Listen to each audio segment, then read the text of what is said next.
வணக்கம் மக்களே, welcome to the Fender show. இன்னைக்கு ஷோல நம்ம பார்க்க போறது ஸ்லீப்பிங் டாக்ஸ் அப்படின்ற ஒரு இங்கிலீஷ் மூவியோட ரிவ்யூ. இந்த படம் பாத்தீங்கன்னா லயன்ஸ் கேட் பிளே ஓடிடி ஆப்ல அவைலபிளா இருக்கு. தமிழ் டப்பிங்லயுமே அவைலபிளா இருக்கு.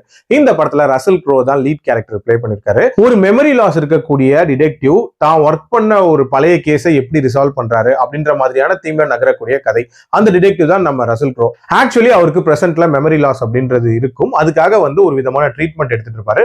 அந்த டைம்ல ஒரு வக்கீல் இவரை கான்டாக்ட் பண்ணுவாங்க. அதாவது ஒரு குற்றவாளியா இருக்கக்கூடிய ஐசக் அப்படின்றவர் இவரை மீட் பண்ணணும் அப்படின்ற மாதிரி சொல்றாருன்ற மாதிரியான ஒரு இன்ஃபர்மேஷனை பாஸ் பண்றாங்க. ஆக்சுவலா அந்த ஐசக் அப்படின்றவன் ஜோசப் வீடர் அப்படின்ற ஒரு டாக்டரை கொலை பண்ணிட்டான் அப்படின்றதுக்காக மரண தண்டனை நிறைவேற்றப்படப்போற ஒரு கைதி. நான் அந்த கொலையை பண்ணவே இல்லை, உங்களோட இன்வெஸ்டிகேஷனாலதான் நான் இப்படி மாட்டிக்கிட்டேன் அப்படின்ற மாதிரி ரசல் க்ரோ கிட்ட சொல்றான். சோ ரசல் க்ரோ இந்த கேஸை கையில எடுக்கிறாரு. சோ இந்த கேஸ்ல யாரெல்லாம் இன்வால்வ் ஆயிருக்கா அண்ட் எதனால இவன் அக்யூஸ் பண்ணப்பட்டான் அண்ட் டுவர்ட்ஸ் தி எண்ட் அந்த தண்டனை கிடைச்சதா இல்லையா அப்படின்ற மாதிரி நிறைய விஷயங்களை சொல்லக்கூடிய ஒரு படம் தான் இந்த படம். இந்த படம் ஆக்சுவலா ஒரு நாவலை மையமா வச்சு அமைக்கப்பட்ட கதை.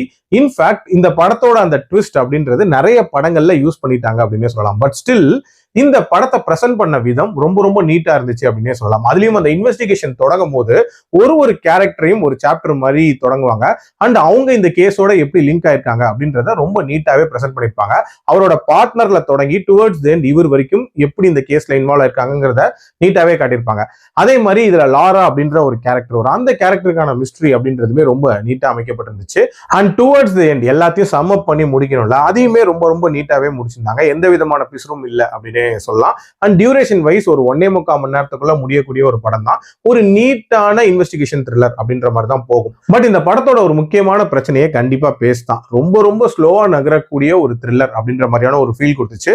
அண்ட் எல்லாத்துக்கும் மேல இதோட அந்த ட்விஸ்ட் அப்படின்றது நமக்கு பெரிய லெவல்ல வாவ் அப்படின்ற ஒரு விஷயத்தை கிரியேட் பண்ணாது. காரணம் நம்ம நிறைய படங்கள்ல பார்த்த மாதிரி இருக்கும் அப்படின்னு சொல்லலாம். பட் ஸ்டில் ஒரு மர்டர் மிஸ்டரி த்ரில்லர் நீங்க பார்க்கணும் அப்படின்னு நினைச்சீங்கன்னா கண்டிப்பா ட்ரை பண்ணி பார்க்கலாம். என்னோட ரேட்டிங் இந்த படத்துக்கு 3/5. அடல்ட் கண்டென்ட் பொறுத்த வரைக்கும் சில காட்சிகள் இருக்கதான் செய்து. மீண்டும் அடுத்த விமர்சனத்தில் சந்திக்கிறேன். நன்றி, வணக்கம்.